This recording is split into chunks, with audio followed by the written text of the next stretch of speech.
Pas dështimit për të 33-ën herë në përpjekje për konstituimin e Kuvendit të Kosovës, deputetët nga radha e Partisë Demokratike të Kosovës kanë ngritur shqetësime serioze për pasojat që kjo situatë mund të ketë në raportet ndërkombëtare të vendit, veçanërisht me aleatin kryesor siç janë Shtetet e Bashkuara të Amerikës. Deputeti i PDK-s Memli Krasniqi ka theksuar se mungesa e institucioneve funksionale mund të dëmtojë rënd pozicionin e Kosovës nëse paraqitet një mundësi për angazhim më aktiv në procesin e dialogut me Serbinë.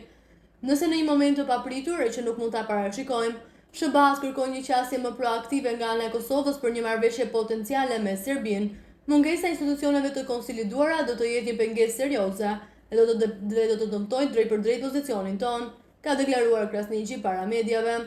Krasniqi ka thënë se është i mirëseardhur fakti që presidenti Trump për herë të parë pas shumë kohësh po e përmend Kosovën, përkundër faktit që prioritetet e diplomacisë dhe politikës së jashtme amerikane ndërlidhen me konfliktin në vend, duke përfshirë ato Izrael-Iran dhe Rusi-Ukrainë dhe vatra të tjera të krizës. E shoh pozitivisht faktin që Trump e përmend Kosovën dhe e sheh si temë që do të merret gjatë në mandatin e tij, ka thënë Krasniqi. Edhe deputetja tjetër e PDK-s, Vlora Çitaku, i ka bërë thirrje kryeministrit në detyrë Albin Kurti që të lërë më një anë interesat personale dhe të punojnë për tejkalimin e bllokadës politike. Është momenti i fundit që lëvizja vetëvendosje dhe Albin Kurti të reflektojnë.